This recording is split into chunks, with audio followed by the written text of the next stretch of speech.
चलो, तो अपना टॉपिक कौन कौन सा टॉपिक निपट गया? वेलोसिटी और स्पीड का तो हो गया, है ना। चाल और वेग का, चाल की जो पूरा परिभाषा पढ़े हो, जो सूत्र वगैरह पढ़े हो चाल का, स्पीड का, वही क्या होगा आपको वेलोसिटी में मिलेगा। बस ये है कि चाल बराबर क्या बोलते हैं, दूरी बटे समय। तो वेलोसिटी यानी वेग बराबर क्या बोलोगे, विस्थापन बटे समय, डिस्प्लेसमेंट अपॉन टाइम। तो यूनिफॉर्म मोशन में अगर रहता है तो कोई दिक्कत नहीं, यूनिफॉर्म मोशन में स्पीड जो आती है वो यूनिफॉर्म होती है ना, या स्पीड या वेलोसिटी। लेकिन अगर नॉन यूनिफॉर्म मोशन यानी असमान गति हो गया तो फिर स्पीड उसकी क्या होती रहती है, चेंज होती रहती है ना। तो उस केस में फिर कौन सा स्पीड और वेलोसिटी निकालते हैं, एवरेज निकालते हैं, है ना, औसत। तो कुल दूरी बटे कुल समय अंतराल हो गया चाल का, total distance upon total time. और अगर वेलोसिटी की बात करें तो total displacement upon total time difference, कुल विस्थापन बटे कुल समय अंतराल, वो क्या हो जाता है, वेग का हो जाता है। ठीक है, तो ये तो चाल और वेग का हो गया। अब बात करते हैं अपन लोग का आएगा एक्सेलरेशन का, आएगा एक्सेलरेशन। ठीक है, एक्सेलरेशन यानी होता है त्वरण, स्पेलिंग यही होती है एक्सेलरेशन की, त्वरण। इसका मतलब क्या है एक्सेलरेशन? एक्सेलरेशन का मतलब ये होता है, ये तभी आता है जब किसी भी ऑब्जेक्ट के स्पीड या वेलोसिटी में चेंजेस हो रहा हो। तो चाल स्पीड का नहीं बोलेंगे, इसमें वेलोसिटी बोला जाता है। ठीक है ना, स्पीड में डिफरेंस नहीं बोला जाता है, इसमें बोला जाता है वेलोसिटी यानी वेग में।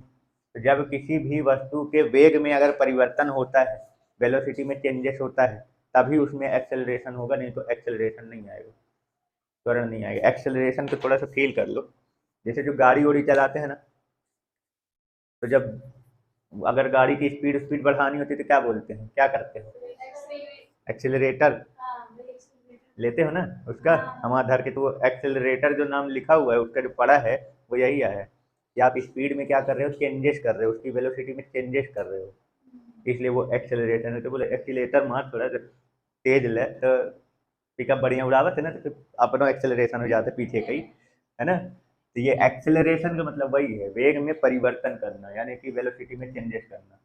पर अब ऐसा तो है नहीं कि वेग में परिवर्तन करते रहो और कोई लिमिट न लगाओ, इसमें एक टाइम का लिमिट लगाना पड़ेगा। जब हमें इसकी वैल्यू बतानी होगी कि बताओ किसी भी ऑब्जेक्ट का एक्सेलरेशन कितना है, तो भाई अगर मैं बैठ के देखता रहूँगा केवल कि वो कहाँ कितना चेंजेस कर रहा है, तो हम बैठ के देखते रह जाएंगे। वो कहे कि बार बार उसका चेंजेस होता ही रहेगा।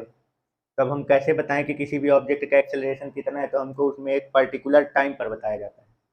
अगर हमें किसी का डेफिनेशन बताना हो, ठीक है ना, तो उसका एक ठीक उसकी कुछ चीज़ें क्या कर दी जाती है, लिमिटेड की जाती हैं, तब जाके। क्योंकि अगर कोई चीज़ लिमिट आप नहीं लगाओगे तो फिर उस चीज़ को नहीं बता पाओगे। ठीक है ना, अब जैसे मान लो तुम्हें स्पीड ही बतानी है कि किसी की स्पीड कितनी है, तो अगर तुम अब बैठ के देखोगे और उसमें टाइम की लिमिट नहीं लगाओगे तो वो तो भागता ही रहेगा।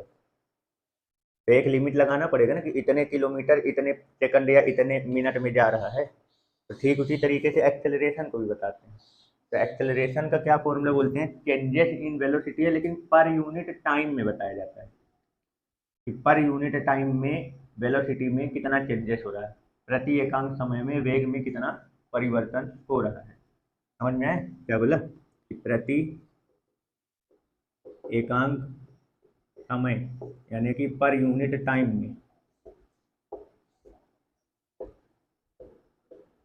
वेग में जो चेंजेस होता है, परिवर्तन यानी चेंजेस इन वेलोसिटी,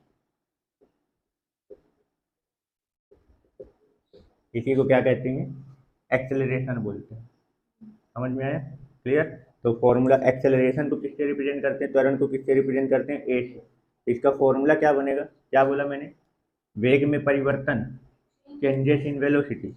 तो चेंजेस इन वेलोसिटी को अपन लोग कैसे लिखेंगे, डेल वी। कोई भी चीज़ अगर चेंजेस हो रही होती है तो उसके लिए क्या लगाते हैं, डेल लगाते हैं, डेल वी। इसका मतलब ये है v2 - v1, यानी फाइनल वेलोसिटी में से इनिशियल वेलोसिटी को क्या कर दो, माइनस कर दो, अंतिम वेग में से प्रारंभिक वेग को माइनस कर दो, तो पता चल जाए कितना। अब बटे टाइम डिफरेंस प्रति एकांक समय, तो समय से डिवाइड कर देंगे।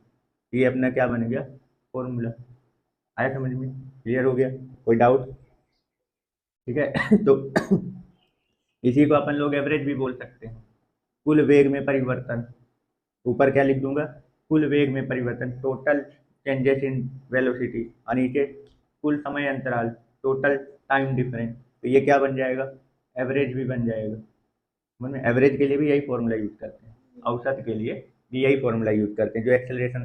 तो एक्सेलरेशन का फॉर्मूला यानी डेफिनेशन क्या हुआ, प्रति एकांक समय यानी पर यूनिट टाइम में जितना वेलोसिटी में चेंजेस होता है वही क्या कहलाता है, एक्सेलरेशन कहलाता है, त्वरण कहलाता है। ठीक है, कोई दिक्कत। फॉर्मूला बनाएंगे तो क्या बनेगा, del v upon del t, जहाँ ये क्या है, ये डेल वी क्या है, changes in velocity, changes in velocity यानी कि वेग में परिवर्तन, और ये क्या है, कुल समय अंतराल, ठीक है ना, यानी कि टोटल टाइम डिफरेंस, की डिफरेंस कितने का है ये, तो बटे में टाइम रहेगा तो प्रति एकांक समय उसी के लिए यूज किया जाता है जब कोई चीज बटे में, ठीक है ना। इसी का एक डेफिनेशन देख, टाइम जब बटे में होता है तो उसके लिए पर यूनिट जो ये अपन टाइम बोलते हैं ना, तो इसकी जगह पे रेट शब्द यूज कर लेता है। क्या यूज कर लेता है, रेट, दर। प्रति एकांक समय की जगह पे अगर ये वाला वर्ड ना यूज करना हो तो इसी की जगह पे क्या यूज कर लिया जाता है, दर, रेट, यानी कि वेग में परिवर्तन की दर, वेग में परिवर्तन की दर को क्या बोलते हैं, त्वरण, यानी कि rate in changes of velocity या rate in changes in velocity. समझ में आया। ये जो बटे में समय समय से जो भाग करा रहे हो ना, तो इसी के लिए शब्द में अगर बात किया जाए तो प्रति एकांक समय के लिए क्या यूज कर लेता है, कौन सा शब्द यूज कर लेता है, दर, रेट। तो अगर रेट वर्ड तुमको किसी के डेफिनेशन में मिल जाए तो समझ जाना कि डिवाइड में क्या है, टाइम है, पर यूनिट टाइम है। तो चाहे तो आप ऐसा बोल लो कि प्रति एकांक समय में वेग में जितना परिवर्तन होता है वो क्या कहलाता है, उसका त्वरण, पर यूनिट टाइम में वेलोसिटी में जितना चेंजेस होता है वो क्या कहलाता है, उसका एक्सेलरेशन। या ये बोल लो कि वेग में परिवर्तन की दर को क्या कहते हैं, त्वरण, वेग में परिवर्तन की दर। अब जो दर वर्ड बोल दिया मतलब उसको समय से भाग करा रहा है, ठीक है ना। तो rate in changes in velocity is called acceleration. इसको किससे रिप्रेजेंट करते हैं, ए से। फॉर्मूला क्या बनेगा, del v upon del t. यही आप एवरेज में भी यूज कर सकते हो, कुल वेग में परिवर्तन बटे कुल समय अंतराल। कोई दिक्कत, ठीक है। अगर मान लो इसी का इंस्टेंटेनियस बनाना हो तो, ये तो एवरेज वाला हो गया, औसत। अब इसी का अगर मान लो हमें क्या बनाना हो, इंस्टेंटेनियस बनाना हो तो क्या करोगे, इंस्टेंटेनियस मतलब तात्क्षणिक, तो क्या करोगे, तात्क्षणिक अगर करेंगे तो डेल टाइम क्या किया जाता है, टाइम का डिफरेंस क्या किया जाता है, जीरो किया जाता है ना। किसी एक पर्टिकुलर, तात्क्षणिक मतलब क्या होता है, किसी एक पर्टिकुलर टाइम पर यानी किसी क्षण विशेष पर जो एक्सेलरेशन होता है वो। अच्छा ये बताओ, जो अपन लोग जैसे मान लो एक्सीलेटर वगैरह जो लगा होता है तो उसमें से स्पीड कौन सी थी, कौन सा स्पीड वो बताता है, एवरेज वाला बताता है कि इंस्टेंटेनियस, इंस्टेंटेनियस होता है। गाड़ी में जो स्पीडोमीटर लगी होती है वो एवरेज नहीं बताता है कभी, जिस पर्टिकुलर टाइम पे तुम जिस स्पीड से चल रहे होते हो वो उस टाइम की स्पीड बताते हैं, ना कि तुम घरे से और स्कूल तक जब लेके गया गाड़ी तो वो पूरा एवरेज निकाल के तुमको देगा। आया समझ में। ध्यान रखना स्पीडोमीटर वगैरह जो गाड़ी की लगी होती है वो सब कौन सी चीज बताती हैं, एग्जैक्टली पर्टिकुलर टाइम पे तुम जिस स्पीड से चल रहे होते हो वो वाला बताता है। तो वो इंस्टेंटेनियस बताता है, तात्क्षणिक बताता है। समझ गए, ठीक है। तो अगर इंस्टेंटेनियस अपने को निकालना हो तो क्या करते हैं, limit del t tends to zero करते हैं। किसी एक पर्टिकुलर टाइम पे अगर बताना हो तो टाइम की गैप क्या करना पड़ेगा, खत्म करना पड़ेगा। जैसे अगर क्वेश्चन में ये पूछता है कि 2 सेकंड में कितना एक्सेलरेशन हुआ, 2 सेकंड में, तो यहाँ पे 0 से 2 सेकंड तक का है क्वेश्चन को, समझना। 0 सेकंड से 2 सेकंड तक का वो पूछ रहा है कि 0 से लेकर 2 सेकंड तक में कितना चेंजेस हुआ। लेकिन अगर क्वेश्चन ऐसे पूछ लिया जाए दूसरे सेकंड में बताओ, दूसरे एग्जैक्ट जस्ट दूसरे सेकंड में उसके एक्सेलरेशन में कितना, मतलब उसका एक्सेलरेशन कितना है, त्वरण, तो ये इंस्टेंटेनियस है। क्योंकि मैं जस्ट दूसरे सेकंड का पूछ रहा हूँ, 0 से लेकर 2 सेकंड तक का नहीं। दूसरे सेकंड यानी जैसा ही दूसरा सेकंड होगा, चालू होगा, ठीक है ना, तो उस समय उस पर्टिकुलर टाइम पे एक्सेलरेशन यानी त्वरण कितना है वो है। तो जब किसी एक क्षण विशेष पर किसी एक पर्टिकुलर टाइम पर जब एक्सेलरेशन बताया जाता है तो उसको क्या बोलते हैं, इंस्टेंटेनियस। कौन सा बोलते हैं, इंस्टेंटेनियस, तात्क्षणिक त्वरण। तो उसके लिए लिमिट डेल टी टेंस को क्या कर दो, जीरो, मतलब समय में अंतर क्या रहे, लगभग जीरो के बराबर, मतलब ज़्यादा डिफरेंस नहीं रहना चाहिए, ठीक है। तो इसी del v upon del t को अब हम क्या लिख सकते हैं, d v upon d t. Clear हो गया, कोई दिक्कत? ठीक है ना। अच्छा एक बात बताओ, ये तो एक्सेलरेशन का हो गया। अभी यहीं पे आप इसका डेफिनेशन यहाँ से भी एक बना सकते हो कि वेलोसिटी का टाइम के रिस्पेक्ट में जो डिफरेंशियल होता है, डिफरेंशियल कोफिशिएंट भी बोलते हैं, अवकल गुणांक। क्या बोला? वेलोसिटी का टाइम के रिस्पेक्ट में डिफरेंशियल कोफिशिएंट को ही क्या कहते हैं? एक्सेलरेशन। वेग के समय के रिस्पेक्ट में जो अवकल गुणांक होता है, यानी अवकलन, जो यहाँ पे क्या हो रहा है, वेग का समय के साथ क्या हो रहा है, डिफरेंशियल हो रहा है ना, अवकलन। तो यहाँ पे एक फॉर्मूला दूसरा क्या बन गया, a equal to d v upon d t, मतलब वेलोसिटी का यानी वेग का टाइम के रिस्पेक्ट में जो डिफरेंशियल होता है वही क्या कहलाता है, उसका एक्सेलरेशन। फॉर्मूला याद रखते रहना, सब यूज होते हैं, ठीक है ना। अभी यहीं पे, अभी इसके जस्ट पीछे आप पढ़ चुके थे कि वेलोसिटी जो होता है वो डिस्टेंस का टाइम के रिस्पेक्ट में डिफरेंशियल होता है। वेलोसिटी डिस्टेंस का टाइम के रिस्पेक्ट में डिफरेंशियल कोफिशिएंट होता है, यानी कि जो वेग होता है वो दूरी या विस्थापन का समय के सापेक्ष क्या होता है, अवकलन करके निकाला जाता है। तो v इक्वल टू हम लोग क्या लिखते थे, v equal to d x upon d t लिखते थे। तो इसकी जगह पे अगर मैं d x upon d t लिख दूं तो ये क्या बन जाएगा, d two x upon d t two. इसका मतलब समझ में आया कुछ? इसका मतलब ये है कि विस्थापन का समय के सापेक्ष दो बार अवकलन करने पर अपने को क्या मिलेगा, एक्सेलरेशन। डिस्प्लेसमेंट का टाइम के रिस्पेक्ट में दो बार डिफरेंशियल करने पर अपने को क्या आता है, एक्सेलरेशन। याद रखे रहना अच्छे से, ये फॉर्मूले हल्के वाले ना हुआ है, क्वेश्चन में काफ़ी काफ़ी यूज होते हैं ये फॉर्मूले क्वेश्चन में। ठीक है, क्या बोला मैंने, देखो डिस्टेंस है, डिस्टेंस का जब एक बार डिफरेंशियल करूंगा, डिस्प्लेसमेंट का या डिस्टेंस का यानी दूरी का या विस्थापन का जब मैं एक बार अवकलन करूंगा तो अपने को क्या मिलेगा, वेलोसिटी। और दूसरी बार अवकलन करना मतलब किसका अवकलन कर रहे हो तुम, वेलोसिटी। और वेलोसिटी का अवकलन मतलब, तो अपन डायरेक्ट यहाँ से ये बोल सकते हैं कि डिस्टेंस या डिस्प्लेसमेंट का दो बार टाइम के रिस्पेक्ट में डिफरेंशियल करने पर अपने को क्या मिलेगा, एक्सेलरेशन। पहली बार में वेलोसिटी मिल जाता है और दूसरी बार अगर उसका तुम क्या कर रहे हो, टाइम के रिस्पेक्ट में डिफरेंशियल कर रहे हो, मतलब अब वेलोसिटी का कर रहे हो। दूसरी बार करना मतलब वेलोसिटी यानी वेग का डिफरेंशियल कर रहे हो, और वेग का डिफरेंशियल क्या कहलाता है, एक्सेलरेशन। आगे समझ में? चलो फॉर्मूला समझ गए ना। तब इसकी यूनिट की अगर बात करें एसआई यूनिट की, तो एसआई यूनिट इसका क्या बनेगा, इसका एसआई यूनिट क्या बनेगा, तो यहाँ पे देखो क्या फॉर्मूला है, वेलोसिटी अपॉन टाइम, है ना। तो वेलोसिटी का क्या होता है, मीटर पर सेकंड, क्या होता है, मीटर पर सेकंड। अब बटे में एक टाइम और है, इसके बटे में समय करूंगा सेकंड, तो ये सेकंड सेकंड के नीचे मल्टीप्लाई, तो मीटर पर सेकंड स्क्वायर, या इसी को मीटर सेकंड माइनस टू भी लिखते हैं, ऐसे ऊपर चला जाएगा तो पावर माइनस टू, है ना। इसका डायमेंशनल फॉर्मूला, सीरियस यूनिट क्या बनेगी, इसकी सीरियस यूनिट क्या बनेगी, ठीक है ना। अगर इसका सीरियस बनाओगे तो सीरियस मीटर की जगह सेंटीमीटर आ जाएगा, सेकंड का तो सेकंड ही रहेगा, ये बन जाएगा सेंटीमीटर पर सेकंड स्क्वायर। क्लियर हो गया? ठीक है। और इसकी डायमेंशनल फॉर्मूला, विमी सूत्र क्या बनेगा, तो यूनिट सामने रखते हो, मीटर काहे का, लेंथ का होता है, लंबाई का, तो इसके लिए डायमेंशनल फॉर्मूला एल, और सेकंड टाइम का तो इसके लिए टी पावर माइनस टू। ये हो गया इसका विमी सूत्र, डायमेंशनल फॉर्मूला। क्लियर ना? ठीक है।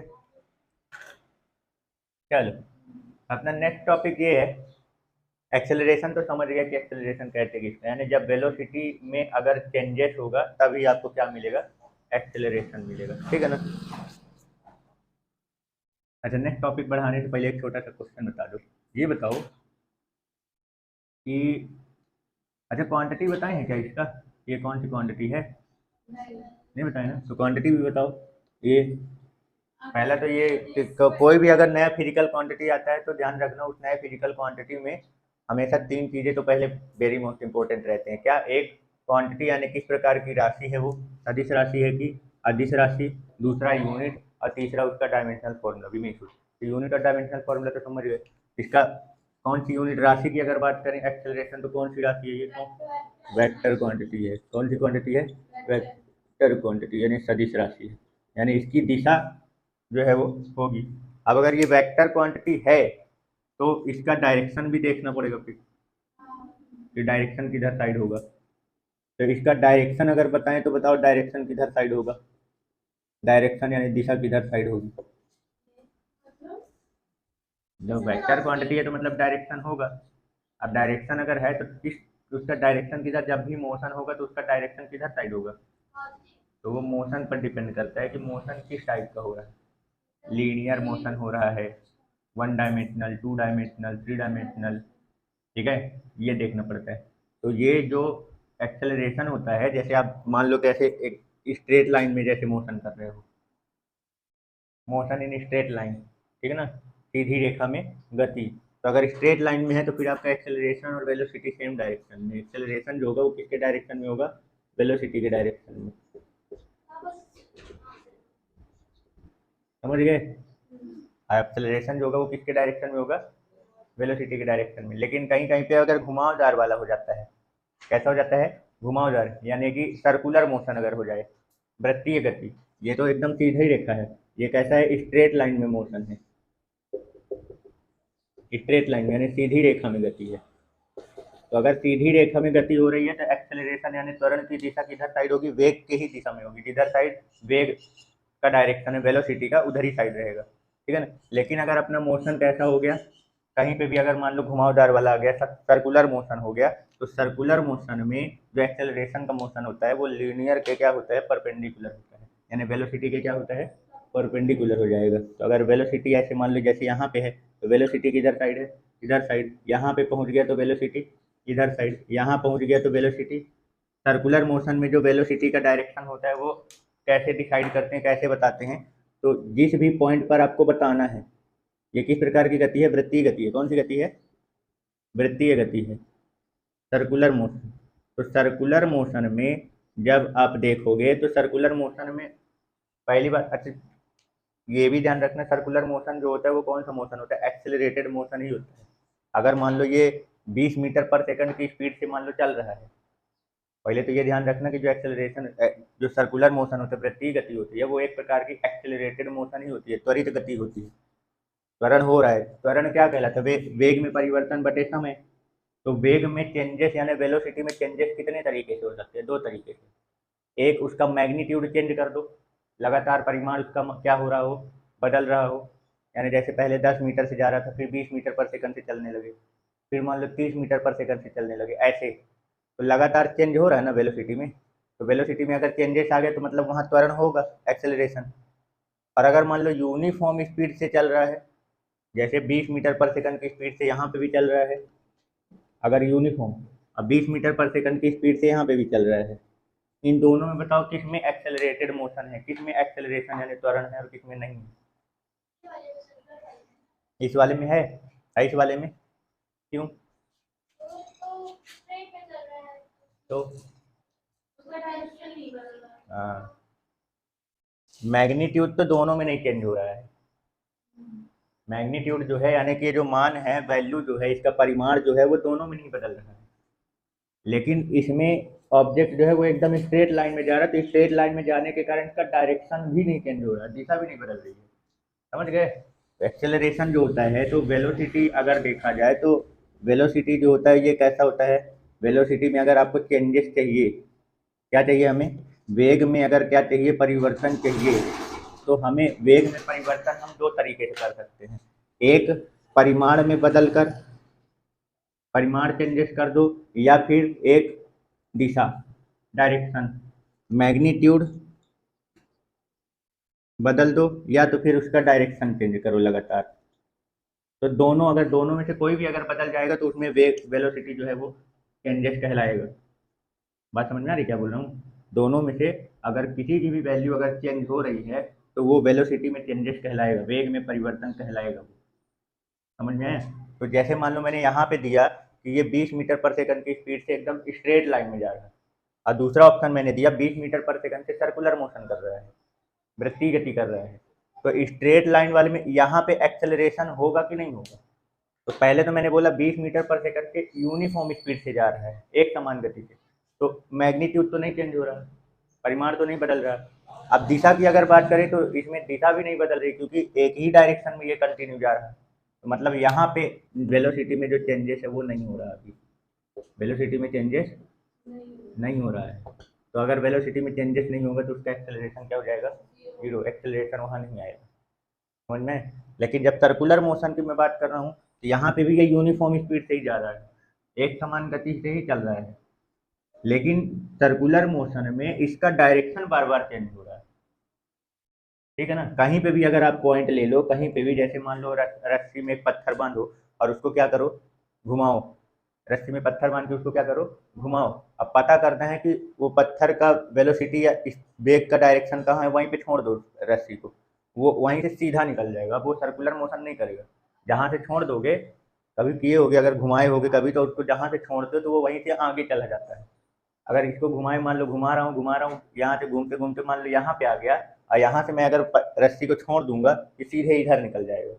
ऐसे घूमते घूमते मान लो यहाँ पहुँच गया, यहाँ से मैं रस्सी छोड़ दूंगा तो ये ऐसे चला जाएगा। तो ये जिस डायरेक्शन में जा रहा है ना, एक्चुअली में उसके वेलोसिटी का, वेग का वही दिशा है।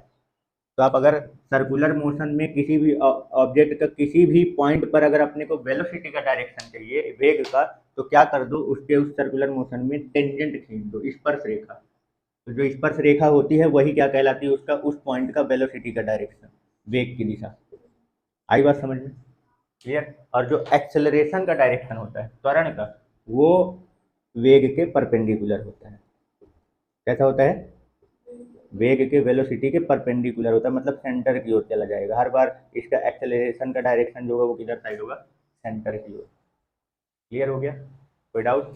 तो स्ट्रेट लाइन में अगर चल रहा है मोशन, अगर कैसा है, स्ट्रेट लाइन में, सीधी रेखा में, तो एक्सेलरेशन का जो डायरेक्शन होगा, त्वरण की जो दिशा होगी, वो वेलोसिटी के ही डायरेक्शन में होगा, वेग की ही दिशा में होगी।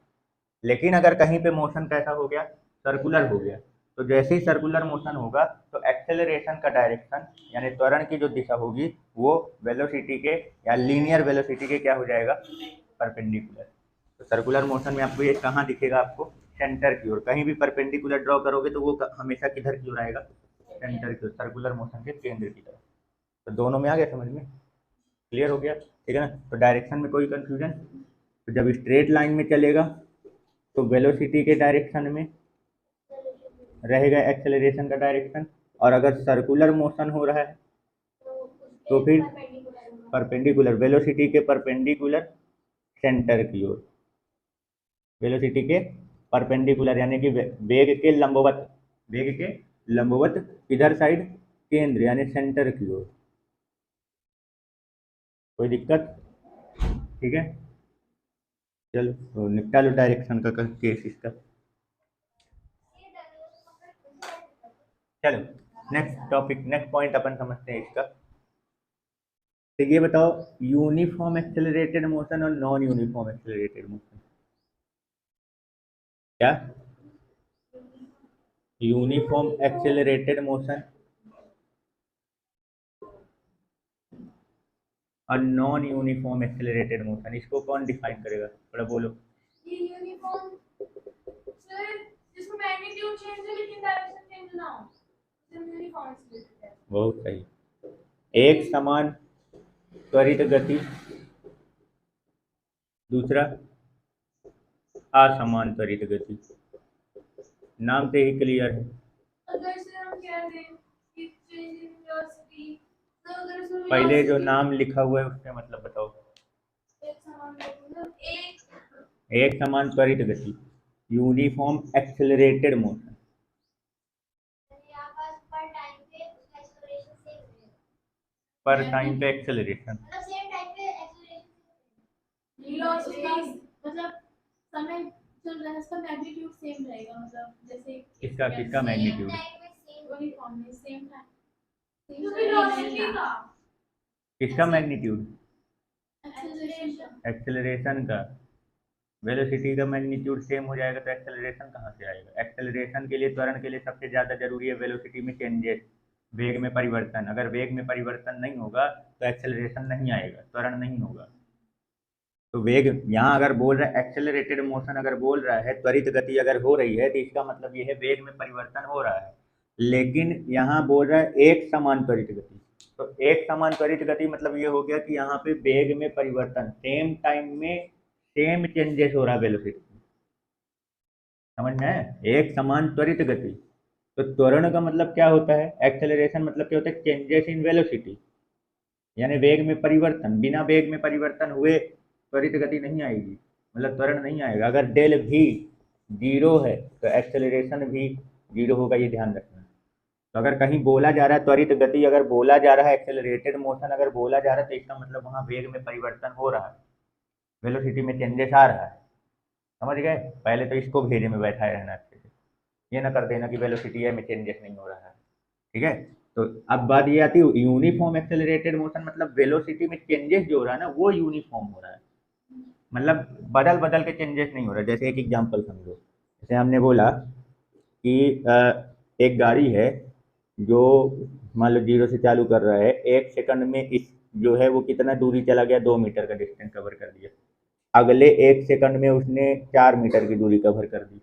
अगले 1 सेकंड में फिर से उसने कितने की कर दी, 6 मीटर की कर दी। अगले 1 सेकंड में उसने किसकी कर दी, 8 मीटर का डिस्टेंस कवर। मतलब दो, यहाँ से बीच की बात कर रहा हूँ, शुरू से बात नहीं कर रहा हूँ। पहले 1 सेकंड में उसने 2 मीटर की दूरी कवर की, फिर अगले 1 सेकंड में उसने 4 मीटर की दूरी कवर कर दी। तब जरा ये बताओ यहाँ पे इसकी स्पीड कितनी है? 2 मीटर पर सेकंड। क्या है? यहाँ पे इसकी स्पीड 2 मीटर पर सेकंड है, वहाँ पे 4 मीटर पर सेकंड है, यहाँ पे 6 मीटर पर सेकंड, यहाँ पे 8 मीटर पर सेकंड। अब यहाँ से यहाँ तक में कितना चेंजेस हो रहा है, चेंजेस निकाल रहा हूँ अभी। अब क्या निकाल रहा हूँ, चेंजेस। क्या निकाल रहे हैं अपन, चेंजेस, वेग में परिवर्तन। कितना परिवर्तन हुआ, 2 मीटर पर सेकंड।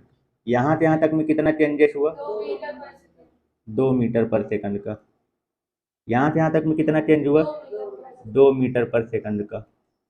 तो वेलोसिटी में चेंजेस क्या आ रहा, सेम आ रहा ना, इसको बोलते हैं यूनिफॉर्म एक्सेलरेटेड मोशन। आए बात समझ में, क्लियर हुआ? कोई डाउट?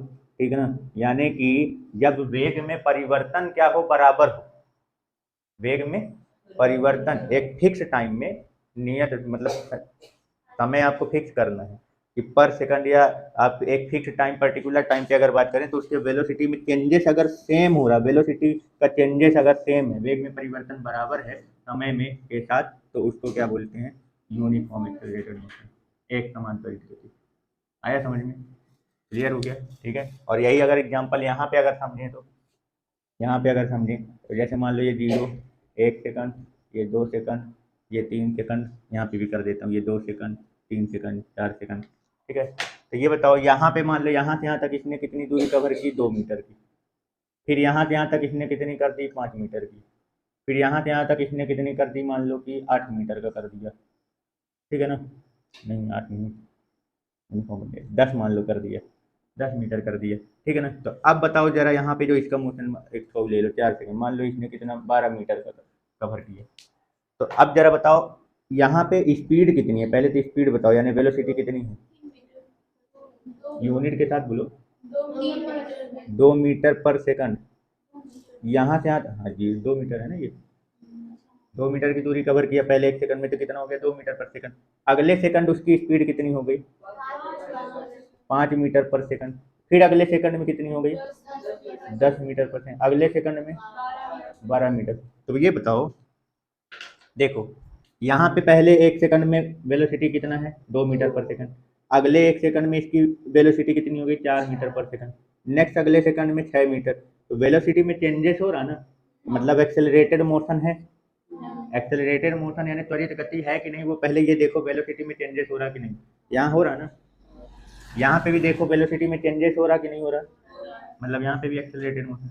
लेकिन यहाँ जो वेलोसिटी में चेंजेस हो रहा है, देखो ये यूनिफॉर्म तरीके से हो रहा है, यहाँ पे सेम वेलोसिटी में चेंजेस हो रहा है। लेकिन यहाँ पे बताओ चेंजेस, इसका चेंजेस देखो, यहाँ से या वहाँ से यहाँ तक वेग में चेंजेस कितना आ गया, 3 मीटर पर सेकंड का। यहाँ से वहाँ तक में कितना आ गया, 5 मीटर पर सेकंड का। यहाँ से यहाँ तक में 2 मीटर पर सेकंड का। तो क्या यहाँ पे एक समान चेंजेस हो रहा, मतलब ये नॉन यूनिफॉर्म एक्सेलरेटेड मोशन है। समझिए, वेलोसिटी में चेंजेस हो रहा है दोनों में, मतलब एक्सेलरेटेड मोशन यानी त्वरित गति दोनों तरफ है। लेकिन इसमें जो चेंजेस हो रहा है वो एक समान रूप से यूनिफॉर्म तरीके से हो रहा है, और लेकिन यहाँ पे जो चेंजेस हो रहा है वो यूनिफॉर्म तरीके से, एक समान रूप से नहीं हो रहा।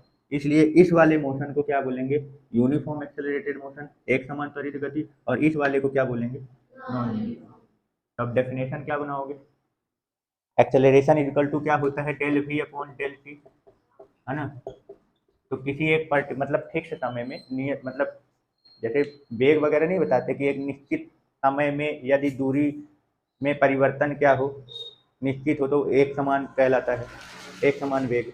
और अगर निश्चित समय में उसकी दूरी क्या हो, अलग अलग कवर हो रही हो, तो वो क्या कहलाता है, असमान। यहाँ पे भी वही बोलो, अगर निश्चित समय में वेग में परिवर्तन एक समान हो रहा हो तो वो क्या कहलाएगा, यूनिफॉर्म एक्सेलरेटेड मोशन। और अगर निश्चित समय में वेग में परिवर्तन एक समान ना हो तो वो क्या कहलाएगा, नॉन यूनिफॉर्म एक्सेलरेटेड मोशन, यानी असमान त्वरित गति। आ गया समझ में, कोई डाउट, निपटाओ पहले इसको।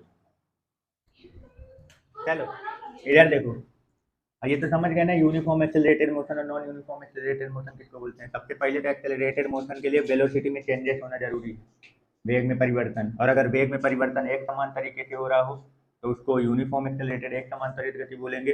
और अगर वेग में परिवर्तन अलग अलग तरीके से हो रहा हो, एक समान ना हो रहा हो, तो वो कौन काय में चला जाएगा, नॉन यूनिफॉर्म। अब देखो ये जो आपको ये यूनिफॉर्म वाला तो ठीक है, जो नॉन यूनिफॉर्म वाला है, जो लगातार मतलब चेंजेस मतलब जो हो रहा है, तो अगर मान लो कि जो चेंजेस आ रहा है हमारा, चाहे इसमें हो रहा हो चाहे इसमें हो रहा हो, अगर चेंजेस लगातार ऐसा आ रहा है कि बढ़ रहा है, स्पीड मतलब लगातार क्या हो रही है, कंटिन्यू बढ़ रही है, ठीक है ना। जैसे मान लो कि पहले एक सेकंड में इसकी स्पीड जो है वो कितनी है, मान लो 2 मीटर नहीं 20 मीटर पर सेकंड है, कितना है, 20 मीटर पर सेकंड। फिर अगले सेकंड में इसकी स्पीड जो हो गई वो कितनी हो गई, मान लो 40 मीटर पर सेकंड। फिर अगले एक सेकंड में इसकी स्पीड जो हो गई वो कितनी हो गई, 60 मीटर पर सेकंड। तो यहाँ पे जो स्पीड चेंज हो रहा है, तो इसका स्पीड कितना है, यहाँ पे कितना का चेंजेस हुआ, 20 मीटर पर सेकंड का। यहाँ पे कितना चेंजेस हुआ, 20 मीटर पर सेकंड का। तो ये वाला कौन सा हो गया, यूनिफॉर्म। अब अगर मान लो यही चेंजेस, फिर से थोड़ा सा समझना, एक सेकंड में अगर इसका कितना है 20 मीटर पर सेकंड, अगले सेकंड में कितना है, मान लो 40 मीटर ही है, 40 मीटर पर सेकंड। फिर अगले एक सेकंड में इसका कितना पहुंच गया, मान लो 80 मीटर पर सेकंड, कितना है, 80 मीटर पर सेकंड। फिर अगले सेकंड में मान लो इसका पहुंच गया कितना, मान लो हाँ लो लो, अरे कुछ रख दो, ये लो। तो यहाँ पे यहाँ से यहाँ तक में बताओ कितना चेंजेस हुआ, 20 मीटर पर सेकंड का। यहाँ से यहाँ तक में कितना हुआ, 40 मीटर पर सेकंड का। यहाँ से यहाँ तक में कितना है, 80 मीटर पर सेकंड का। ये जो चेंजेस आ रहा है ये लगातार क्या हो रहा है, बढ़ रहा है ना। इसको पॉजिटिव एक्सेलरेशन बोलते हैं। क्या बोलते हैं, पॉजिटिव। यहाँ पे पॉजिटिव और निगेटिव का जो बात हो रहा है एक्सेलरेशन का, धनात्मक त्वरण और ऋणात्मक त्वरण, तो वो डायरेक्शन ना समझ लेना कि प्लस डायरेक्शन में जा रहा था इसलिए पॉजिटिव बोलेंगे और माइनस में जा रहा तो निगेटिव बोलेंगे। हाँ, यहाँ पे अगर लगातार वेलोसिटी में जो चेंजेस हो रहा है वो चेंजेस कैसा हो रहा है, लगातार इंक्रीज हो रहा है। वो वेलोसिटी में चेंजेस जो हो रहा है वो लगातार क्या हो रहा है, इंक्रीज। यहाँ तो यूनिफॉर्म हो गया, तो यहाँ पे कुछ नहीं है, ना पॉजिटिव है ना निगेटिव, यहाँ पे कुछ नहीं। लेकिन यहाँ साइड वाले में देखो, ये लगातार क्या हो रहा है, इसकी वैल्यू बढ़ रही है। तो जब लगातार वैल्यू क्या होगी, बढ़ेगी, तो उसको अपन लोग क्या बोलेंगे, पॉजिटिव एक्सेलरेशन बोलेंगे। क्या बोलेंगे, पॉजिटिव एक्सेलरेशन, मतलब कि धनात्मक त्वरण। क्लियर, ठीक है। और अगर मान लो हमारा एक्सेलरेशन जो है वो क्या हो रहा है, घट रहा है, यहाँ एक्सेलरेशन बढ़ रहा है ना, एक्सेलरेशन यहाँ पे क्या हो रहा है, बढ़ रहा है, तो इसका मतलब ये पॉजिटिव है। और अगर एक्सेलरेशन क्या होगा, घटेगा, तो उसको निगेटिव बोलेंगे, निगेटिव एक्सेलरेशन, ठीक है ना। और निगेटिव को रिटर्डेशन भी बोलते हैं, ये ध्यान रखते हैं ना, दूसरा नाम भी मंदन, मंदन गति, ठीक है ना। तो अगर मान लो अपना एक्सेलरेशन कंटिन्यू क्या हो रहा है, घटेगा, तब यहाँ पे शॉर्ट में लिख दे रहा हूँ, ठीक है ना। अगर एक्सेलरेशन जो है वो यूनिफॉर्म है, कैसा है, यूनिफॉर्म है, एक समान है, मतलब ना घट रहा है ना बढ़ रहा है, तो ना तो पॉजिटिव बोलोगे ना निगेटिव बोलोगे। लेकिन अगर एक्सेलरेशन नॉन यूनिफॉर्म है, तो नॉन यूनिफॉर्म मतलब कि एक्सेलरेशन एक समान नहीं है, या तो बढ़ रहा होगा या तो घट रहा होगा। तो अगर एक्सेलरेशन अपना कंटिन्यू क्या हो रहा है, कंटिन्यू अगर क्या हो रहा है, बढ़ रहा है, तो इसका मतलब ये है पॉजिटिव एक्सेलरेशन है। कैसा एक्सेलरेशन है, पॉजिटिव एक्सेलरेशन, ठीक है ना, क्लियर, यानी कि धनात्मक त्वरण। और अगर मान लो एक्सेलरेशन क्या हो रहा है, त्वरण जो है वो घट रहा है, कंटिन्यू क्या हो रहा है, घट रहा है। तो इसका मतलब ये है कि यहाँ पे कौन सा त्वरण है, निगेटिव एक्सेलरेशन है, ऋणात्मक त्वरण है। और जो ऋणात्मक त्वरण होता है इसी को क्या बोलते हैं, मंदन गति भी बोलते हैं। क्या बोलते हैं, मंदन, रिटर्डेशन। निगेटिव वाले को ही रिटर्डेशन बोलते हैं, यानी कि मंदन गति बोली जाती है। क्लियर, कोई डाउट? ठीक है, इसके एग्जांपल बता सकते हो पॉजिटिव एक्सेलरेशन और निगेटिव एक्सेलरेशन के?